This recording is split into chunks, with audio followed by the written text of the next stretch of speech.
जय हिंद दोस्तों, आपका स्वागत है आपके अपने पसंदीदा चैनल स्टडी एंड अपडेट्स में।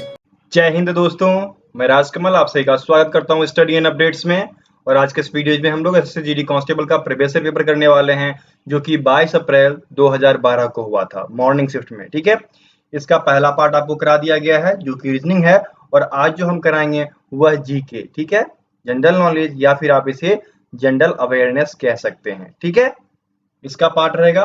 इसमें 25 प्रश्न दिए गए हैं, वो 25 प्रश्न मैं बताऊंगा और एक प्रश्न आपसे पूछूंगा, तो उसका उत्तर आपको कमेंट बॉक्स में कमेंट करना है। ठीक है, और ये पेपर कहाँ कहाँ महत्वपूर्ण रहेगा?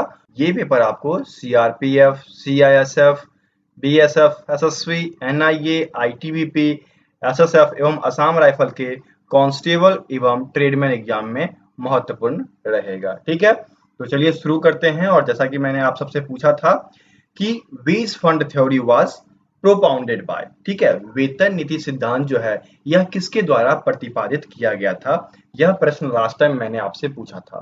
कुछ बच्चों का कमेंट आया, गलत भी था, तो उसको मैंने सही कर दिया है। ठीक है, इसका सही उत्तर क्या हो जाएगा बताइए? इसका सही उत्तर आपका होगा सी, जॉन रिचर्ड हिग्स। इनका पूरा नाम है जॉन रिचर्ड। ठीक है,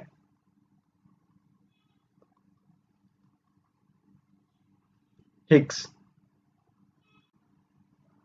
ठीक है, ये जो है ये 20वीं शताब्दी के सबसे प्रभावशाली इकोनॉमिस्ट में आते हैं। ये ब्रिटिश थे। ठीक है, ये ब्रिटिश अर्थशास्त्री थे, इकोनॉमिस्ट थे, जिनको कि 1972 में नोबेल पुरस्कार दिया गया था। 1972 में नोबेल पुरस्कार से सम्मानित किया गया था। किसके लिए? इकोनॉमिक्स के लिए। ठीक है, अच्छा मुझे ये बताइए, इन्होंने किस किस सिद्धांत को दिया? इन्होंने बहुत महत्वपूर्ण महत्वपूर्ण सिद्धांत दिए, जैसे कि वेतन निधि आपका हो गया। ठीक है, एक तो ये आपका हो गया वेतन निधि जो अभी हम लोग पढ़ रहे हैं। और दूसरा बताइए, दूसरा था ग्राहकों की मांग का सिद्धांत। ठीक है, ग्राहकों की मांग का सिद्धांत, ठीक है, वो भी इनके द्वारा दिया गया था। या फिर आप कह लीजिए व्यवसाय चक्र, व्यवसाय चक्र वो भी इनके द्वारा दिया गया था। और एक और इन्होंने दिया था, शायद वह था कल्याणकारी अर्थव्यवस्था। ये सभी सिद्धांत जो है वह जे.आर. हिक्स, ठीक है, जिसका पूरा नाम है जॉन रिचर्ड हिक्स। ठीक है, उत्तर क्या हो गया? 26 का उत्तर सी हो जाएगा। ओके, आगे बढ़े। चलिए अब आगे बढ़ते हैं। 27 दिया गया है, the expense on advertising is called, विज्ञापन पर होने वाला खर्च को डैश कहते हैं। देखिए वस्तु में क्या होता है, प्रोडक्शन कॉस्ट लगता है और सेलिंग कॉस्ट लगता है। तो जब हम एडवर्टाइज कर रहे होते हैं वस्तुओं को, तो उस पे हमारा सेलिंग कॉस्ट लगा करता है। ठीक है, सेलिंग कॉस्ट, विक्रय लागत। तो 27 का डी उत्तर हो जाएगा। ठीक है, अब आगे बढ़िए। 28 दिया गया है, price mechanism is feature of, मूल्य तंत्र। ठीक है, जिसको कि कीमत प्रक्रिया भी कहा जाता है, यह एक विशेषता है। तो किस चीज का विशेषता है यह? तो यह एक पूंजीवादी अर्थव्यवस्था का विशेषता है। इसमें क्या होता है, जैसे कि आप एक व्यवसायी हो और मार्केट में किसी चीज का व्यवसाय कर रहे हो, अचानक से क्या होता है, आप जो सामान बेच रहे हो उसका सप्लाई बढ़ जाता है, सप्लाई में इंक्रीमेंट हो जाता है, और क्या होता है, डिमांड लेस हो जाता है। तब आप क्या करते हो, कहते हो कि इस बिजनेस में कोई फायदा नहीं है, हम क्या करते हैं, दूसरा बिजनेस करते हैं, कुछ और बेच लेते हैं। तो ये प्राइस मैकेनिज्म कहलाता है। ठीक है, इसी चीज की सुविधा पूंजीवादी अर्थव्यवस्था में दी गई है। ठीक है, तो उत्तर क्या हो जाएगा? 28 का उत्तर ए हो जाएगा, पूंजीवादी अर्थव्यवस्था, कैपिटलिस्टिक इकोनॉमी। ठीक है, उत्तर हो गया ए। चलिए आगे बढ़े। आगे बढ़ने से पहले मैं कहना चाहूंगा कि फ्री मॉक टेस्ट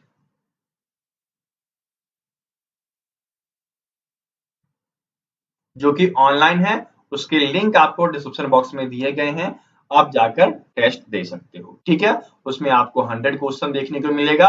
हिंदी वाले हिंदी में जाएंगे और इंग्लिश वाला जो चूज करेंगे वह इंग्लिश में। दो अलग अलग सेट रहेंगे, तो जो हिंदी करना चाहते हैं वो हिंदी वाले सिलेक्ट करें, जो इंग्लिश करना चाहते हैं वो इंग्लिश वाले सिलेक्ट करें। और पीडीएफ्स वगैरह सबका लिंक आपको डिस्क्रिप्शन बॉक्स में मिल जाएगा। और कोई भी जानकारी आपको हासिल करनी है तो आप हमें व्हाट्सएप या फिर टेलीग्राम इस पे मैसेज कर सकते हैं। टेलीग्राम नंबर है 7979946092। ज्यादातर आप लोग टेलीग्राम का प्रयोग करें, पीडीएफ वगैरह जो भी आपको खरीदनी हो आप वहां पर खरीद सकते हैं। ठीक है, चलिए आगे बढ़े। चलिए आगे बढ़ते हैं। 29 दिया गया है, the minister in union government hold office during the pleaser of. कहा जा रहा है कि संघ सरकार के मंत्री इनके प्रसाद के दौरान कार्यकाल में कार्यभार ग्रहण करते हैं। देखिए यहाँ पर ऑप्शंस आपके दिए गए हैं, लोकसभा, संसद, राष्ट्रपति और प्रधानमंत्री। ठीक है, इन सभी में आपका ऑप्शन हो जाएगा प्रेसिडेंट, राष्ट्रपति। राष्ट्रपति के प्रसाद के बाद जो है संघ सरकार में मंत्री कार्यभार संभालते हैं। तो 29 का उत्तर क्या हो जाएगा? सी हो जाएगा। चलिए आगे बढ़ते हैं। 30 आपको दिया गया है, the governor of an Indian state is appointed by the. भारतीय राज्य के राज्यपाल की नियुक्ति किसके द्वारा की जाती है?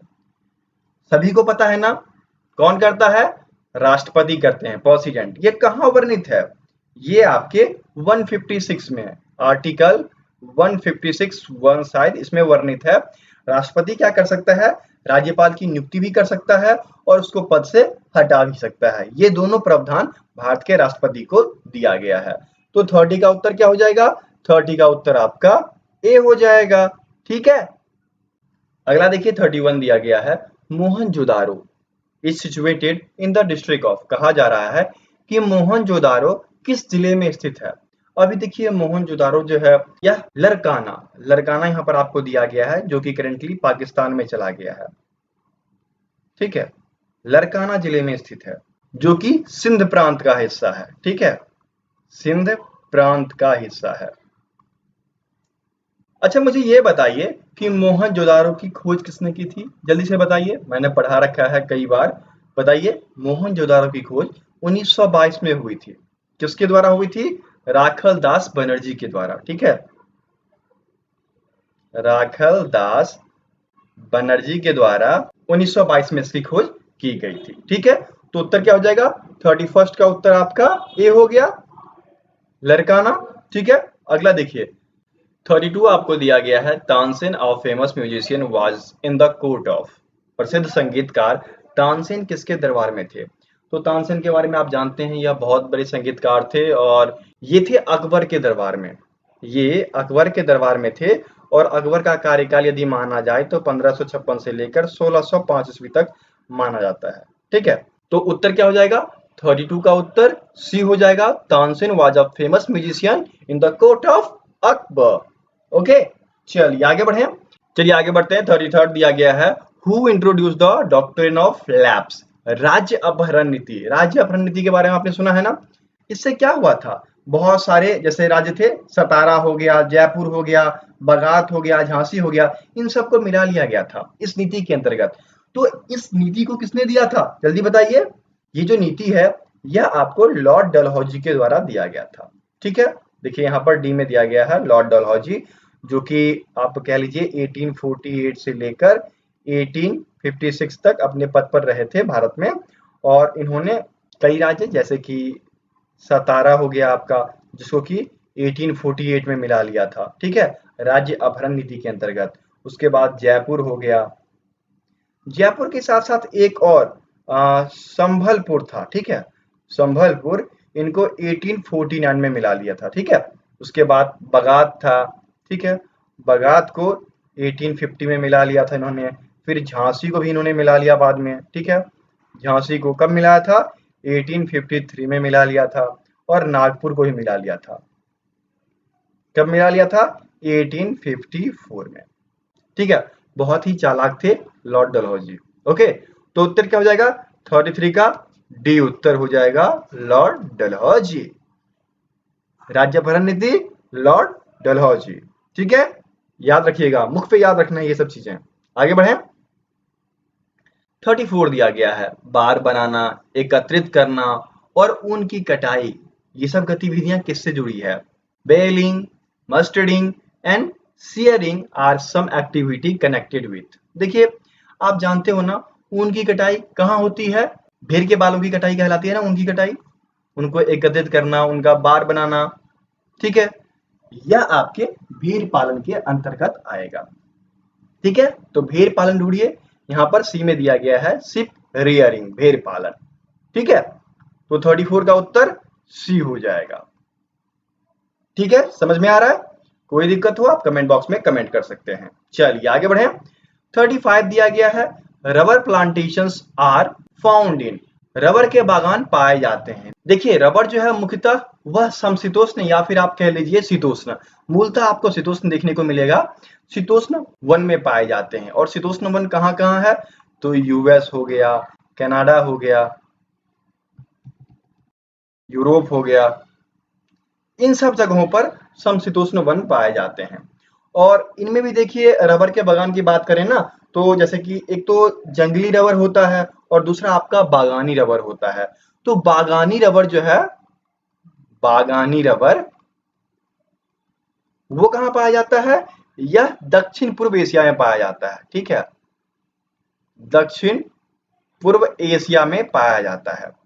और यदि जंगली रबर की बात की जाए, जंगली रबर, तो जंगली रबर जो है वह आपके ब्राजील हो गए।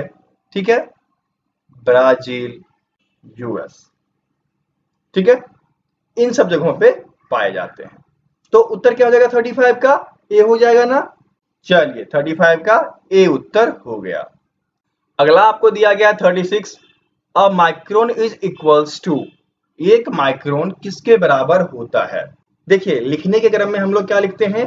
1 माइक्रोन, 1 इक्वल्स टू 10⁶ मीटर। ठीक है, या फिर 1 मिलीमीटर इक्वल्स टू 10⁻³ मीटर। ठीक है, तो यहां पर जो क्रम दिया गया है या 0.1, 0.01, 0.001, 0.4 टाइम्स 0.1 कैसे पकड़ोगे? आपने यहाँ पर -6, -3 देखा, तो ये जो -3 होता है वह इसका फॉर्म हुआ। ठीक है, 10⁻³ जो है वह इसका फॉर्म होता है। तो उत्तर क्या हो गया? 36 का सी उत्तर हो जाएगा। ठीक है, अगला देखिए 37 दिया गया है, itai itai disease due to poisoning caused by, itai itai रोग जो है वह किस जहर के कारण होता है? देखिए इटाई इटाई रोग जो है वह आपके कैडियम, यहाँ पे देखिए कैडियम दिया गया है, कैडियम के पॉइजन की वजह से होता है। हुआ क्या था? यह रोग आपको जापान में हुआ था और ये जापान के एक नदी कह लें तो जिंजू करके है कुछ। ठीक है, मैं लिख देता हूं, जिंजू नदी, जिंजू नदी में कैडियम के पॉइजन के कारण हुआ था। ठीक है, तो उत्तर क्या हो जाएगा? 37 का सी हो जाएगा। कहां हुआ था? जापान में। ठीक है, 37 का सी उत्तर हो गया। चलिए आगे बढ़ते हैं। 38 दिया गया है, blue green algae are included in the group. ठीक है, नीले हरे शैवाल को किस ग्रुप में शामिल किया गया है? तो नीला हरा शैवाल अभी मैंने आपको पढ़ाया था ना, किसमें पढ़ाया था बताइए? सफाई कर्मचारी के क्वेश्चंस में पढ़ाया था। ठीक है, तो उसमें ब्लू ग्रीन एल्गी के बारे में मैंने बताया था। इसको किस ग्रुप में शामिल किया गया है? इसको साइनोबैक्टीरिया के ग्रुप में शामिल किया गया है। ठीक है, तो 38 का उत्तर क्या हो जाएगा? 38 का उत्तर आपका बी हो जाएगा। ठीक है, चलिए आगे बढ़ते हैं।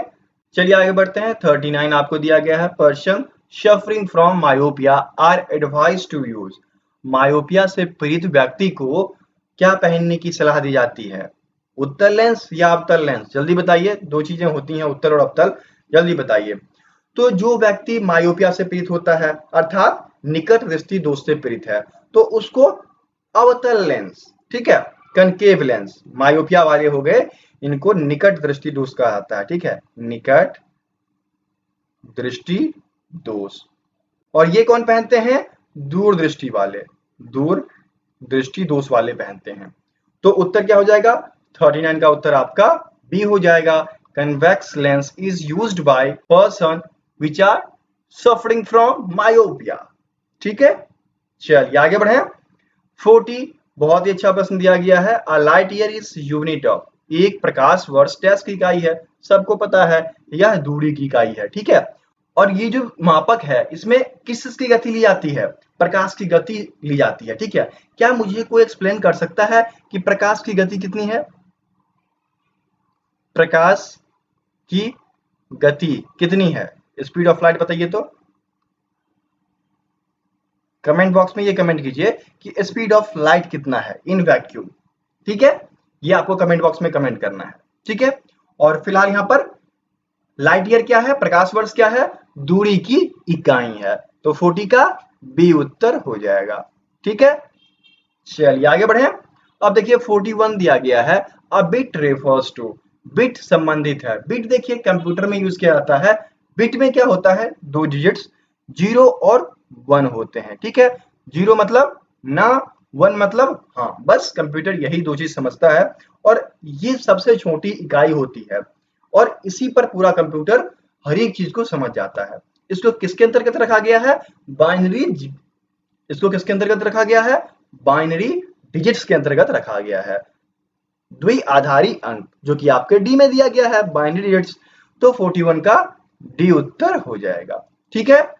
आगे बढ़िए 42 दिया गया है, आयरन इज एक्सट्रैक्टेड फ्रॉम, लोहा का अयस्क बताइए, हेमेटाइट ना। चलिए हेमेटाइट हो गया, 42 का बी उत्तर हो गया। अच्छा बताइए बॉक्साइट किसका है?